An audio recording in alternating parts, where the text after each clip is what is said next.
Facing challenges and overcoming setbacks is part of doing business.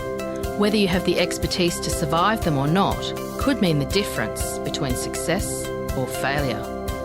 Welcome to We Are Women, featuring revealing conversations that provide invaluable insights into the success secrets of female masterminds. A must listen for every entrepreneurial woman. Now here's your host, Janeen Vosper. Hi, it's Janeen Vosper, and welcome to this episode of the We Are Women podcast. All the way from Austria, I have Silvia Resnik. She is a certified life purpose and fulfillment coach and founder of Simple Life Journey, a company that offers transformation coaching and authentic travel experiences to Tanzania. And I've been to Tanzania, Silvia, so I absolutely love the country. Yes. She also helps women break free from lives that look perfect but feel empty, guiding them back to authenticity, joy, and personal freedom. With a background in early childhood education, a master in business economics, and years of experience in HR and entrepreneurship, Silvia combines deep coaching and intuitive insight and ancient Maasai wisdom, teaching she discovered through her own journey of transformations in Tanzania. Through Simple Life Journey, Silvia organises impressive trips to Maasai bomas, offering travellers a chance to experience connection, simplicity and community in its purest form. She's also the co-founder of Empower Her, a grassroots initiative supporting Maasai women and girls through health education, entrepreneurship and cruelty-sensitive efforts to end female genital mutilation, which is we'll shorten it to FGM, and that's such an important aspect. Welcome, Silvia. I am so glad that you could be on. We were talking about our time zone differences, and it's 11 o'clock at night for you, and it's early morning for me, so we're working well together. Yeah, but it's so lovely that you have me here, Janeen, and I'm so happy to be your guest. Yes, to talk to you. Thank you. I am really looking forward to our conversation. I have a lot of women guests that have done amazing things to help other women in their community. And it always inspires me because there's so many different ways to do it. That's true. Not everyone has a story on how they got there doing that, though. Yeah, that's true. That's also true. So your story, Silvia, I mean, what part of it is why Tanzania, but also, why you're doing what you're doing. It's a great question, and I give you the whole answer. So basically, my life started a little bit difficult because I'm an alone-born twin. So there should have been two of us, but it's just me. And I think that was a very difficult start for me to begin with. And so because I felt always this loneliness and this searching for something, I was always drawn to twins, and I didn't know it because I was born in the 80s, and so they didn't tell my mom that there was a second dot when it vanished. They just didn't talk about it. They just said, it's nothing. And yeah, so the start was a bit difficult, and then always searching, always looking for something. I always felt so empty. And I tried a lot of things. So I was a kindergarten teacher. I thought, okay, when I'm working with kids, that will help. It helped a little bit, but not really. Then I became a human resource manager. So after my studies of business economics. And I was thinking, if I climbed the corporate ladder, then I will be fine. So I had really a good life. And then I started also to create my own company because I thought, maybe that's the thing that I should do. But nothing really helped. And then I started to do coaching. I started to do, I did family constellation and so many other things. And also then 2020, I found out about my being an alone-born twin, as about this story. And everything helped me to get a little bit further. But the real breakthrough became when I was in Tanzania and met the Maasai people. And I think that was something where I reconnected with myself And also then seeing what happens to these women, I just felt so connected to women. And then I thought, yeah, that's where I want to work with. I want to guide women to this, to the same, yeah, to the same space. No, that's such an interesting story. And there's a few components in there. The Yeah. lone born twin, I've never heard that terminology before. Is that, I can imagine in the 80s that they wouldn't say anything. So how did you find out that So it was actually a spiritual thing, how I found out. And I was with my mom at this woman, and she's basically somebody who sees things. And I was, so my whole life I was very depressed and, you know, on and off, and I was very unhappy. And so I had this phase of being depressed again in 2020, when before or after COVID broke out. And so we went there, and then she said that, and I first I said, that's nonsense, you know, stupid. And then my mom was looking at me and she said, I had a feeling that this is true, because when I remember, as I said, there were two dots in the beginning of the pregnancy, and afterwards there was just one. And I also, she said that she felt that something, that she lost the baby. And then I started my research, and it's called vanished twin syndrome. And it about 30 to 40% of the pregnancies in the beginning, there are more babies, and then it happens a lot that one gets absorbed. For example, you see it then in the uterus, on the inside, you see that the absorbed baby basically. Or what also happens a lot is that you have the twin somewhere in you, for example, as, I don't know, a teeth or hair or other cells. And yeah, a lot of people were alone born twins, actually. wow, wow, that's That's the thing. really interesting. Yes, it's, and I can't imagine how that would feel, because you know, you hear stories with twins being separated and then coming back together, and they've actually nearly lived exactly the same lives and have the same personalities, and it's because they really are one. So that's, Yeah. so yes, I not experiencing it, I can't imagine the loss, but I can sense, as you're saying, it's this sense Yeah. of the loss and who I am. And what I noticed, what you were saying throughout, you know, your different careers, and this is something I see a lot with people, and particularly women, is that word in front, if. So if I do this, then this will make me happy. If I do this, if I lose weight, if I get that extra degree, if I do this, then I Yeah. will feel complete and I'll feel like I've got something to give. But it's, if they're using the word if, it means that they're looking outside instead of looking in. That's true. And that's also something that I had to realize later in life, is that, so it may, there were a few aspects about it. The first thing was, I always felt guilty because she was there and I knew it, or my unconscious knew it. I didn't know it actually like that, but I felt it. So I always felt a little bit guilty. Why am I here? And you know, she's not. And the next thing is also, I had some issues in the beginning with my mom. You know, she had a divorce from my dad, and so I didn't feel seen by my mom. I felt I'm not loved. I'm not enough. I'm not the way I am is not good enough.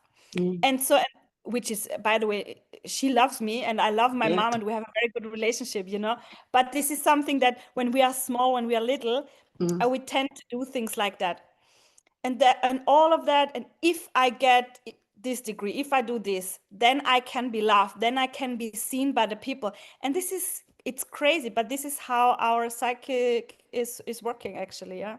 Yeah, and it's building that level of self-belief and Yeah. self-confidence with Yeah. within ourselves, because it doesn't take much for us to feel like that, but then it takes a lot to build up, to build that Yeah. confidence and that And self-belief. It can just take and sometimes. I think I read a book, I think it was titled Blink, and it was just yeah. one word, you know, you're looking fat today or something along those lines. Yeah. And then that's something that is held on to. We don't realize just the power of our words. I had one time I had this client, and she had also issues with self-love, because this is a very big part of my program. Self-love, yeah, confidence, setting boundaries, communication. And so in the beginning we didn't, because her video camera was not working, so we only had the audio sessions, and I didn't see her, and she said, she's so ugly, she's so this, she's so that. And then we had a video session, and she was beautiful, she was gorgeous. I mean, she was a little bit older, but yes, I mean, I'm also getting older, so I mean, that happens. And I said to her, why, where is this coming from? Because I had this feeling of like she has some deformations or whatever.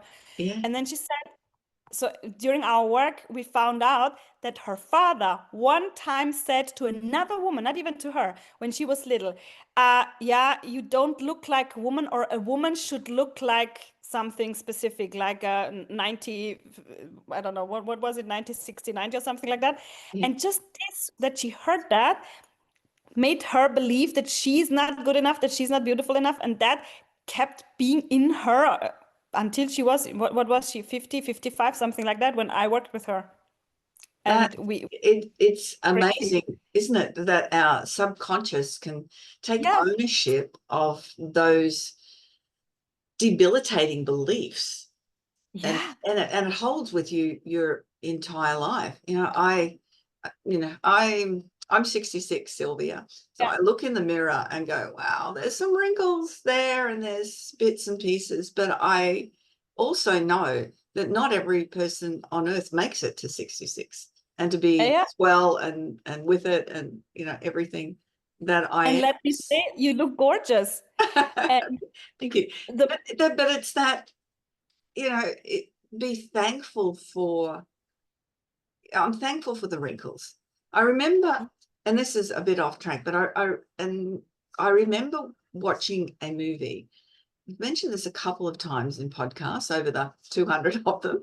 But there was a movie about some ballet dancers in New York, and one of the young women got cancer. And her and another ballet dancer, they were in Central Park, and there was some older people dancing up on one of the rotundas. So they went and danced with them as well, and everything. And this person said, all I ever wanted was old hands. And I always had really, really ugly old hands. So that's a fact. It's not it's actually a fact. But that moment hit me. And I saw that, 20 years ago, and my hands were still ugly then too. But that moment hit me to go, I'm thankful for my old hands. Yeah. And it doesn't mean that, I also have my things. So now I had a little bit a difficult phase again. I was again having a depressive phase. So I gained weight again, and I felt, I'm ugly, I'm this, I'm that. But actually, this is something temporary. This is also something we can work on. We can optimize ourselves. I can lose weight. I can, I don't know, put on creams or whatever, as long as it's not. I mean, if you want to plastic surgery, but I don't believe in that. But anyways, you can do something to feel better. But actually, it does not make any difference, because what makes a difference is how you is your energy, your vibration, what you put out in the world. And that's what the people say. And nobody is told me, oh, you're so fat, or you're so ugly, or you're this. No, Yeah. that's It in our is. head. That's Yeah, in that our head. it comes from the heart, and Yeah, that's how people engage with you. So yeah. what is it about what you do now that keeps you doing it? And particularly, what you're doing with women where you are, but also with the Maasai. Yeah. So when I went to Tanzania, and when I met the Maasai, I felt for the first time in a long time, I felt happy again. I felt alive again. I felt this connection. I always tell these stories, like because I just come back from a Christmas party here in Austria. They start this, where the company said come together, and so I enter the room and I say hey, and you hear a hey here and a hi there, and with the Maasai it's completely different. For example, there's a group of men, and I'm coming there, and I say sope amorani. This is how you greet the men. And even if there are 5 or 10 or more, What they was the greeting? sopaya morani, which means basically, hey guys, hey morani are the warriors. So hello warriors, yeah. And then they have to say appa. And they say it in the chorus, they say it together. And every time I get goosebumps when I think about that, because this is my picture when I think about the connection. This shows the connection between these people, and I'm part of it, and that makes me so happy. And I just want to give back. And the next thing is, I also think that in the Western world, we lost a touch to ourselves. Again, I'm also still fighting with depressions, and it's coming again, and then you have a good phase, and then it's getting down again.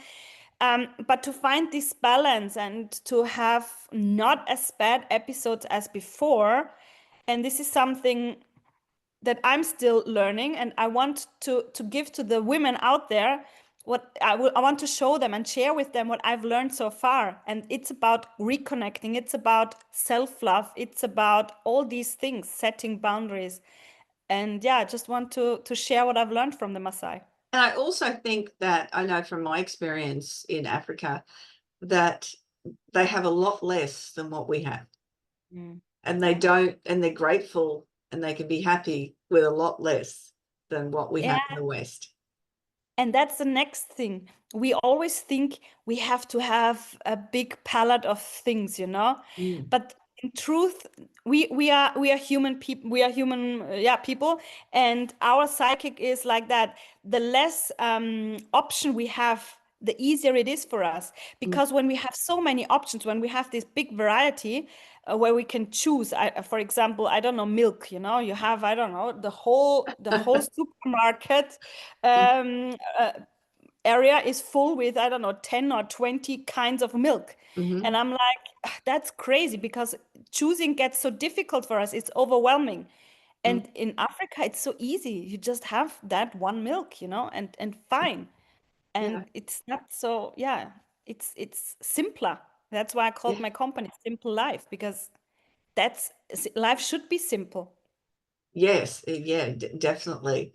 And there's a lot less suicides in third Yeah, world countries than there are in first world countries.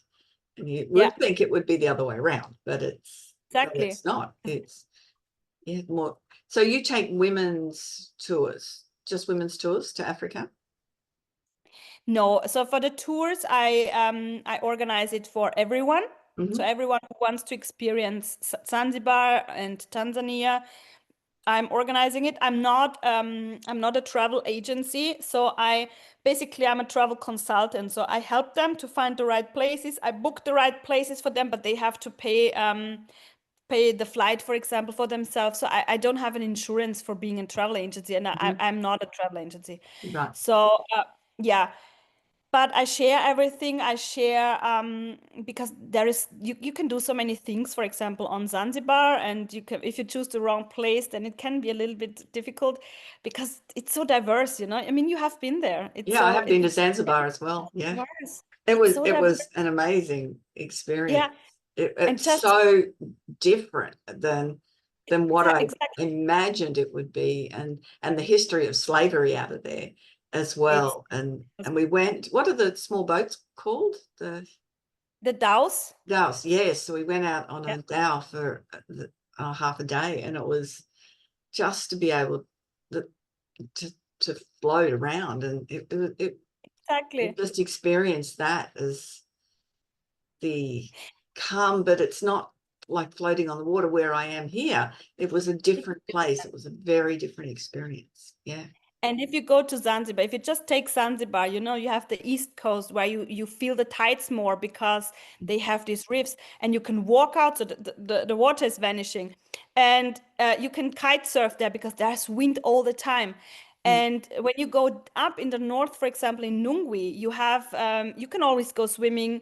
The tides are not as you don't see them as much as you see them on the East Coast. mhm, So there are so many different things. Or nowadays it's a party island. So if you go to the wrong place, there are a lot of people, and if you want to have silence and mm, relaxing, then you should go to another area. And if you don't know that and you go to the wrong place, then it can be not the mm. perfect holiday. But so I just find out what the people want, and then or Excellent. safaris, I do you know remember walking out a long way in the mud to yeah, the Dow. Yeah, it was not on the time, but it was such a with the slavery component, yeah, the Dows, the Stone Town, yeah. also the markets, the fish markets, and Stone Town is so diverse, yeah, and and people were looking at the markets going, oh my gosh, there's flies and cats and everything else, and then forgetting that that's where the hotel gets the food from as well. So just get over it. It's, It Stone Town is very chaotic. It's very lively. mm, But it's beautiful to just walk around and go mm, with the flow, and then go. Imagine the mainland. I mean, you have the Maasai there. I'm specialized with the Maasai because I'm just connected to them. But you have the Hadsnan tribe. The ones who make these noises and yeah, this language. So you have, I don't know, 100 or 150 different tribes and different languages that they speak. So it's so diverse. Arusha, it's like a jungle. Then you have the Kilimanjaro, you have the savannah, you have everything. yeah, And it so, was an yeah, amazing experience in that yeah. country, and when we visited a Maasai village as well, though, Mhm. just the children were so Yeah, polite and loving, yeah, and it exactly. was I was thinking, in the Western society, a whole lot of 10 and 12 and 15-year-old kids lining up and being really thankful and pleasant and everything. I thought that's not going to happen at And all. did they also want to touch your hair and everything? It's Yes. just so Yeah. sweet. Yeah. And I love it so much. And I love especially being in the Maasai village or in the Bomas. And now also there are in two different Bomas, in two different areas, there is each one baby Silvia because they cannot say Sylvia. So the babies were named after me. And this is so, I love Oh, it. that is wonderful. Oh, It's so isn't that beautiful. lovely? Yeah. Yeah. Yeah. It's, Oh, that's very, very special. I had on a red New York cap, mm, and everyone wanted my red cap. yeah, I can imagine that. Yeah. Yes, I hadn't been aware of how popular red caps or red was until I went And there with and those. that is the point. Tanzania or Africa in general, I would say, has the power to change you. It's not, we don't say it just for fun that this is where civilization is coming from. This is where we all come from. And I think you can feel it. I Mm, don't know. I think the energy in Tanzania, as in Tanzania, I know it, but in Africa in general, I think is different. And it's very mm. special. It's coming home somehow, yeah. Yeah, absolutely. Our trip was Kenya, Tanzania, and Zanzibar, and it was a Mm, very small group of 14, and was just a lot of fun. beautiful. Very good. Yeah. So part of that is it still the Maasai that do the female genital and Also, yeah. mutilation? Mutilation, yeah, female Yeah, it's a genital. hard word for me to say, actually. Yeah, it is hard. Yeah. So is it why? Actually, the reason behind it, I don't really know it. They believe that if a woman is not circumcised, then she is not able, or she's not ready to get married, if that makes sense. So she's not a real woman, something like that. Mm, And I think basically all over the world, circumcision has been done because they want to take something away from women. They believe that the sexuality of a woman is in the clitoris, and I don't know what they think, that we jump on every man that we see if we have it. I don't understand really. mm, But it's for the Maasai, it's also a rite of passage. So basically, it's a transition from being a child to adulthood, and then you can get married. And they also circumcise the men. But with the men, it's just skin. And with the women, they just take away the clitoris, because in other areas of Africa, they also they cut the labias, and then they sue the women. And this is even more worse. But I think all of them is just horrible. And also you have to imagine they do this at the age of around 14, 15, something like that, and without any medication, So they feel everything, So which that, is, I yeah, think, high risk of part of infection it. then as well, I would imagine. So how is your it's not charity, is it a charity? Oh, Organization. I call it organization. I don't like the yes. word charity. No. So what is happening with what you're doing with education, and Mhm. that's changing that? Are women starting to say no? So, yes and no. So the point is that I do understand that it is part of their culture, and it's part of them to be prepared for life. So to be mentally prepared to endure this pain in order to have to be prepared for the life in the bush. For example, a man, they have to sometimes fight with a lion, like not with a spear and with a shield, but not with a gun. So Mm, if the lion catches them or hurts them somehow, they still have to be able to fight the lion off. And therefore, I do understand this part, that it's like mentally preparing for life, and so you have to endure pain. Is mhm, okay. But for the women, again, it's something different. It has so many effects: sexuality, childbirth. They can have problems, and infections, as you said. And so my aim is to educate them, and I want to take so the solution cannot come from myself, because I'm not part of their culture. mm, So that is why I have other Maasai in this group.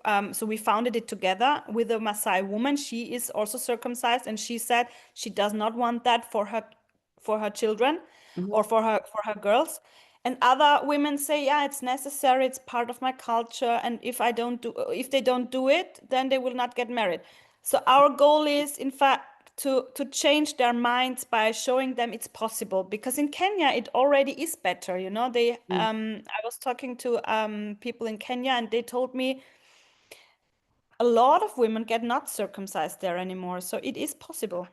Yeah, yeah, that's and it's good to have those examples, and it's good to have the people in the community telling the story as well. But it's also got to come from the men's expectation, because getting married is a very big deal, Mhm. because that's how you're supported, that's how you're fed and have children.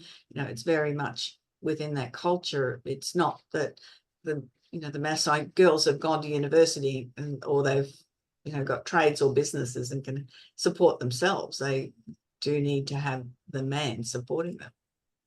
Yeah, also because one man can have multiple wives, as many as he can afford, basically, because they have to pay a dowry. I think it's called dowry, Dowry, to yeah. Yeah. family of the girl, of the woman. And so if they can afford it, they can have more wives. And the thing is that the young men, they understood that it's all about also beneficial for them. I also have talked to a young Morani, and he told me that he witnessed how a girl was dying because she was bleeding after the circumcision, and he said he does not want that for his sisters, for his children, because he's still traumatized. So you have, again, both sides. Some say yes, some say no. But the biggest issue is, I think, to get the elders, because the elders, Mm. they still believe in this tradition. The elder women are the ones who are doing it. So my idea is to have, because education is also a big part. The women are not really educated. They don't go to school everywhere. They don't speak English.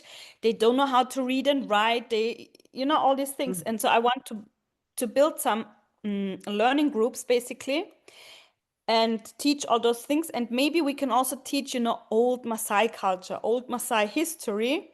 Mm. So we take the elders into the boat and say, listen, we look that we help your culture and your knowledge to be provided to the young ones. Mhm. Otherwise, they would forget it.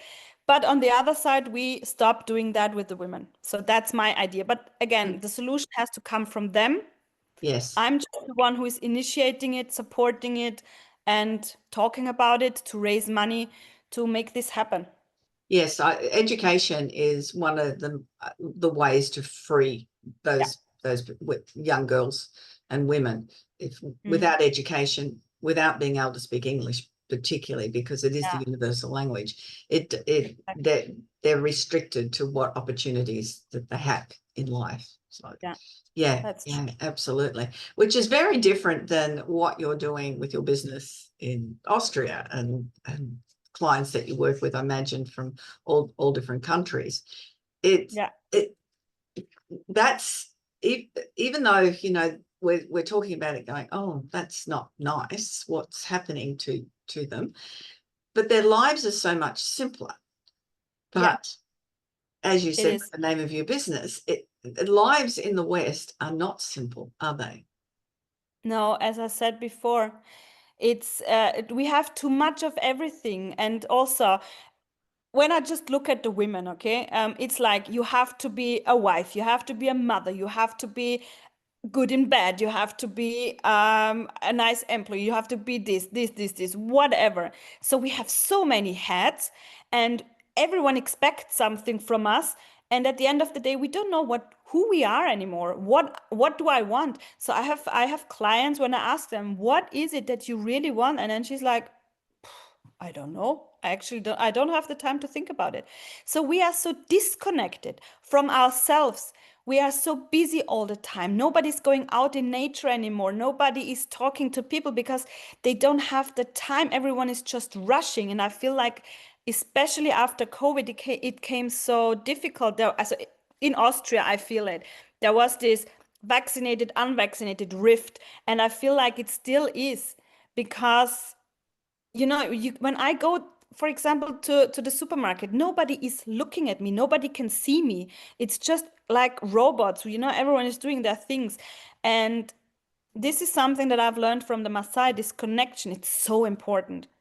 And we are human beings, and I think we forget that. We are human beings.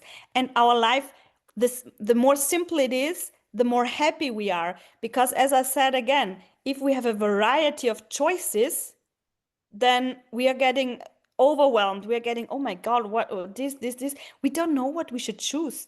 No, and you've used the terminology human beings a couple of times, which we are meant to be being rather than doing. We're not human doings, we are human beings. And that does make, when you start recognizing that you can just be it. I know I try to be fairly conscious about most things that I do and aware, but then I'll get a list of things that I need to get done. And as soon as I do, my shoulders tighten up and I can feel that intensity. I go, that all it is because I'm just trying to get these things done, and I'm not just enjoying each part of that process. I'm jumping from one thing to the other. And I can observe it, but a lot of people can't observe it. They're not aware. You have, the first step is being aware. Because if we are aware, then you can observe it. I mean, we are not perfect. And even for me, if I'm here in Austria, I get busy and then I forget.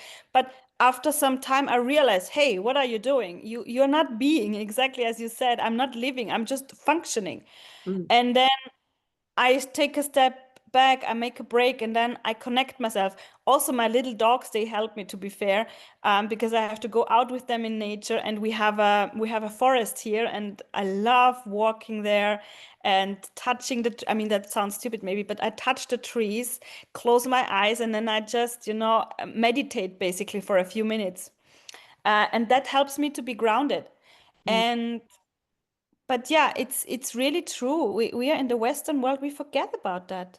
We are humans. We are. And I love that you touch the trees. I read an entire book written by a person that studied trees and it was in Germany, and it was how all the trees were connected to each other and how they all talked to each other. It Yeah. was amazing. It was just so enlightening, this book about, you know, if one tree is struggling in the forest, other trees will send nutrients to that particular tree to help it.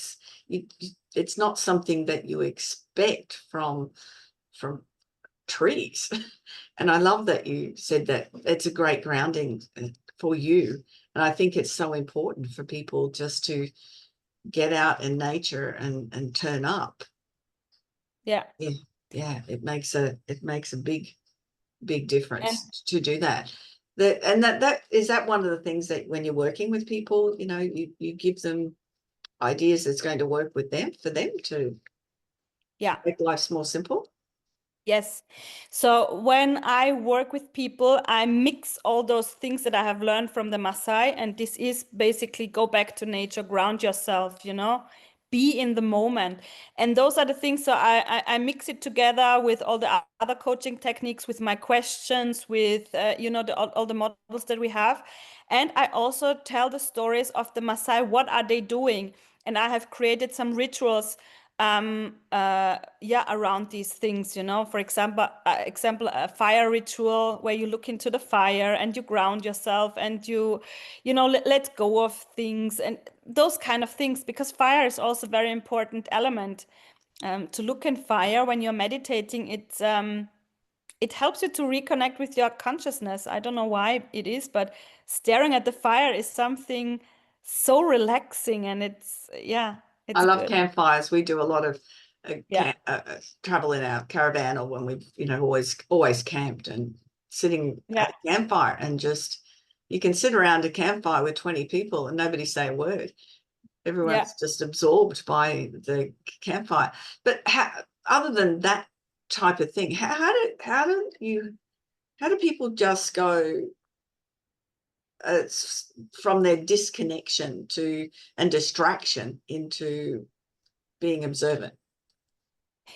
So I always recommend them to go outside in nature, to just sit there or stand there or walk there, whatever. You know, some people, they cannot sit, some people they need to walk, so they need to be moving without their phones.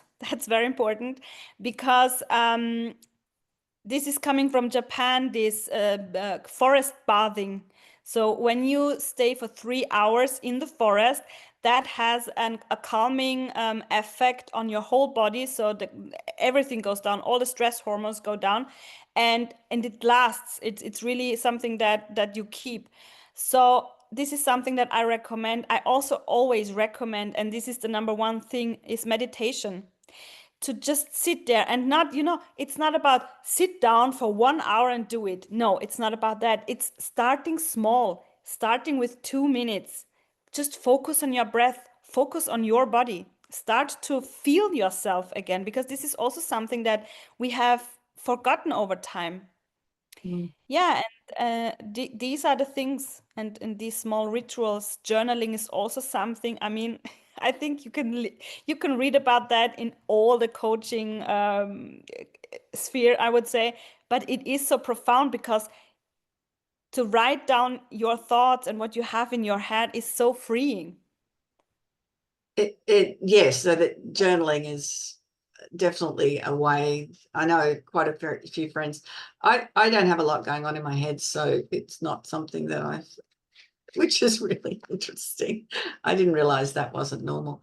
That Maybe you're balanced. You're just balanced, and that's a good thing. it's, I mean, not all sometimes you just hang on to something, triggers you, and you hang on to something and question it and look at it from all different angles and turn it upside down. And then I remind myself that I can choose to let that go as well, which, Exactly. But yeah. there are a lot of people who cannot do that. Well, it's recognizing that you can choose to let it go. Yeah, I exactly. think that's the big part, as you said, being aware. Wow, that's a thought. Is that the correct thought? And that's why we need coaching, because I always, here in Austria, coaching is not as big as it is, for example, in the US or maybe also in Australia. I don't know about that, but US is, I know it. And here, oh, why I need a coach? I can talk to whoever. And I was like, yeah, but you don't know how to question. You have to ask the right questions, the ones that go deep, and Mm. you have to go digging and not giving up just because you have an answer that is just touching the surface. And you have to have this feeling, how deep can I go? Am I at the base now? And so it's important. Yeah, most definitely. There and I just sort of going back to your people being disconnected, since 2020, and again, I don't know where you stood with the vaccine or the anti-vaccine. I interviewed a lady in California and recently, and they were California is very left state, and they were very pushed towards, and she stood out because she didn't choose to inject herself with that poison, and she felt very isolated and very lonely, and it was an absolute struggle for her, and it wasn't her normal personality, and she just nearly every one of her friends dropped off. Whereas here in Australia, I mean, that still happened to me a bit, but I had created another community because That's what we did. there was a lot more people questioning it here. It wasn't so. Same. It was the I have. community that helped. It really was creating that. What I find so disturbing is that it happened here as well. So we had it mandatory. I'm also not vaccinated. I said, no, I'm not going to do that. So I was not allowed to go into a shopping mall to buy things. The funny thing is, I was allowed to go there, but I was not allowed to buy it. So it was We really were scary. we were the same. We're allowed to go to a mall place to eat, but we couldn't go Yeah. into cafes. It's so crazy. So, but what I find is what we learned and what we told our children. We told them, if you touch somebody, if you hug somebody, if you are with somebody, you can kill them. It's your fault when your granny is dying because you gave them the disease. So we created this distance between us. Children were not allowed to play on the playground outside. I mean, outside, I saw people really in the forest. I was walking with my dogs in the forest with the mask, and they were afraid of my dogs. And I'm like, are you guys crazy? Somehow use your brain. Yeah, So it yeah. was really, really, they put a threat and anxieties in the people. And this is what I still feel. So we had a lot of children committing suicide in that time. Our children's psychiatrics are full. Mm. So many people are, yeah, it just, it really, it's a mental crisis more than another crisis, I feel like. Yeah, Because it, absolutely. And there's so much anxiety with yeah, kids now. And that's whatever the point is, or wherever people stood, and everyone can make up their own mind. But a lot of people were yeah, forced here that they couldn't keep yeah, their you jobs too. unless they chose to do it, or they didn't choose to do it unless they did it. But it's that anxiety that created them and us, and it's also the anxiety about the death and all the lies that they told Yeah. with that. And that's part of what, working with women, as both you and I do now. They're anxious, their kids are anxious, and it's that intensity and is just on a daily basis. And it But really needs coaches like yourself, Sylvia, to be able to help them through things. And the next thing is also that I wanted to mention is, if we do something with our body and we are forced to do it because otherwise you cannot work, you cannot travel, you cannot do this, so you have all these restrictions. And not everyone is as strong mentally as we are to say, okay, no, I'm not doing it, and I say it. So this is something that really did something with the people, and it's doing also something with your body. Then you put this poison in yourself and you actually don't want it, you don't believe in it. Mm. So that is something. And the next thing is also, we here in Europe, we came from COVID, you will die, it's like the pest, it's like this, to Ukraine, we have war, the Russians are coming, they're going to kill us, Third World War. And So And it's climate change, that's the other big climate one as change well. and everyone, and Israel and everyone, and and it's in every case you can only have one opinion. You can never say, okay, yeah, but those is whatever. No, you have always to have this one opinion, and I feel like we are walking towards really difficult times, and so I feel called to help the people stay grounded, awaken. Don't believe everything the media is telling you. Don't believe everything. Question it. Use your instincts. Mm. So that's some sort of And mission that I'm 100% agree with you on that. If yeah. it just does it feel right? Does it, is what they're telling you making you anxious? Well, then if it Mm. is, there's a very good chance it isn't right, because there's an agenda behind that. Exactly. And especially if the whole world is saying the same thing. Yeah. Then you have to think about it. If you cannot have a different opinion, if they, for example, we had this doctor, and he said from the beginning, no, that's not a good thing, the vaccine, for example, and then they took away his probation, so he cannot work as a doctor anymore. And 40 or 30 years he was a specialist, and all of a sudden he's a what they calling them. Uh, so we have this word queer thinker, like yeah, you're basically an alien and Yeah. bad. No, I get that. It's caused anxiety. Well, there's more work for you then, Sylvia, if there's more Yes, anxious so people. I suppose there's one sort of silver lining with it. yeah, It's certainly coming through interesting times, and I I fear I don't fear, because I don't have a lot of that sort of forward thing, but I I, I wonder where my grandchildren, what their lives will be like. It'll be very different than what I've experienced up till now. yes, I think it will change. I think now you can feel it. They're fighting everywhere in the world. You feel like the consciousness and everything is so difficult right now. But I feel like we need this chaos, and we need this at some point also to be the old systems to be destroyed in Mm, order to let something new grow. And I think we have a few difficult years ahead, to mm. be fair. No, But I agree. We've got a lefty government here in Australia, but they yeah, keep getting more and more radically left. And as that happens, the people who have supported him are now going, that seems like a really stupid thing to do, or that seems like a yeah, really controlling. So they're starting to question, some more people are questioning, which I love seeing. It just, not just me too. blind faith. Yeah. Too. So But I think yeah, this is go on. important. It will change. There will change will come. And that's really interesting for people who are, if we sort of take these subjects further, who are living in fear because of war in Ukraine, or war somewhere else, or the climate's changing, or whatever it is. Yeah, all of that is meant to create that anxiety and fear. And if you're aware that, yeah, well, the climate changes all the time. It has for millions of years. It's Okay. not man that's Oh, doing it. It's a whole lot of other things that we don't have control of. So, if a volcano erupts, we can't control that.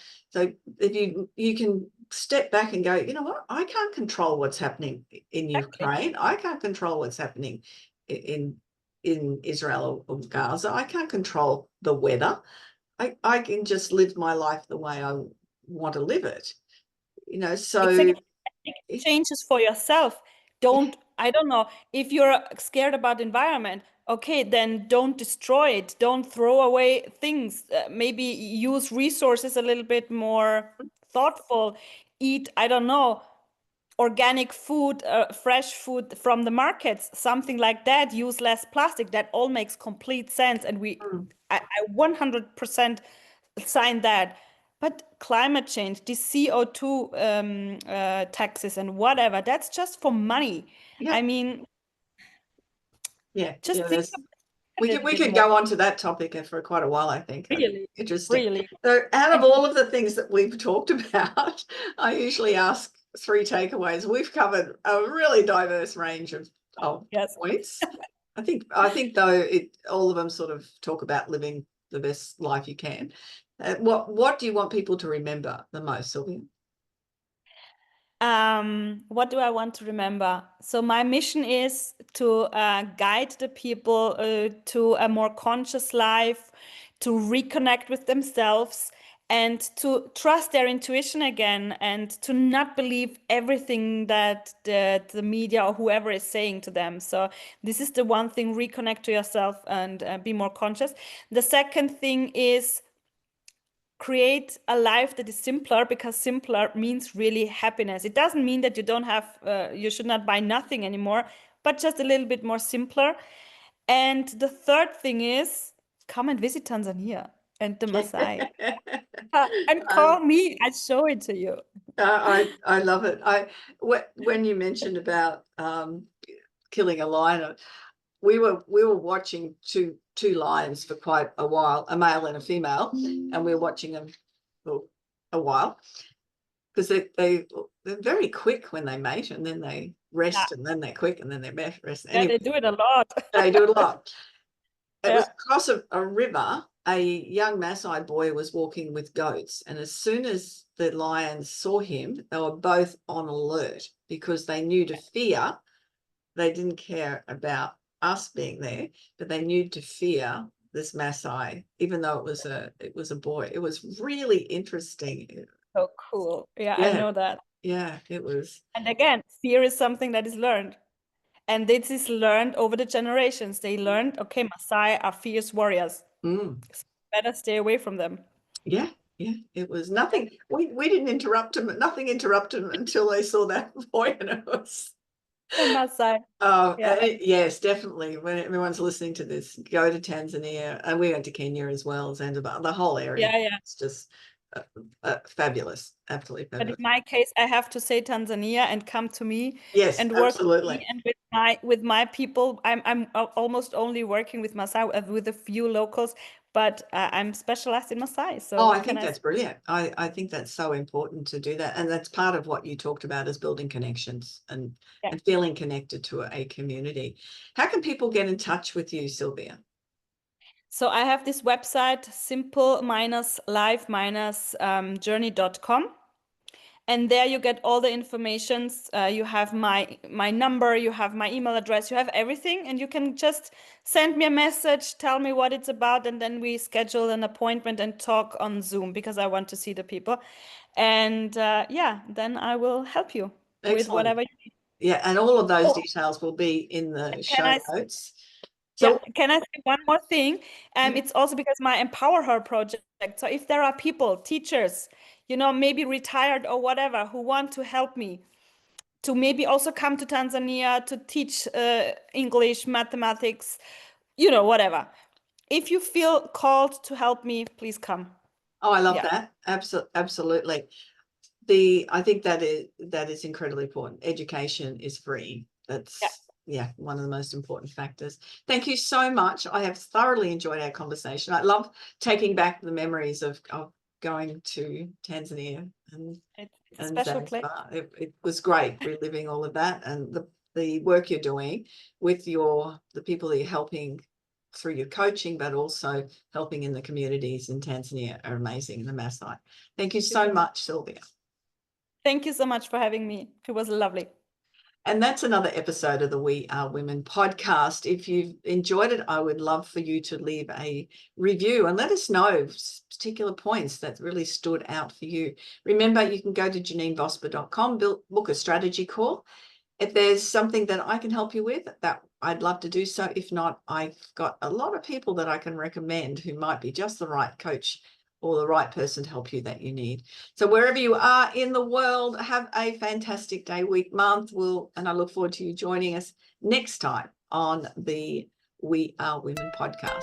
Bye-bye for now. So, do you feel stuck in a rut in business? Visit speechperfect.com.au and download Janeen's free ebook to avoid the 5 most common stumbling blocks women face in business. It's jam-packed full of tips to overcome the barriers that could be holding you back from the success that you dream your business will be. We would love you to leave a review of today's episode and share this podcast with other women in need of entrepreneurial inspiration. Subscribe to the next episode now and join the We Are Women community.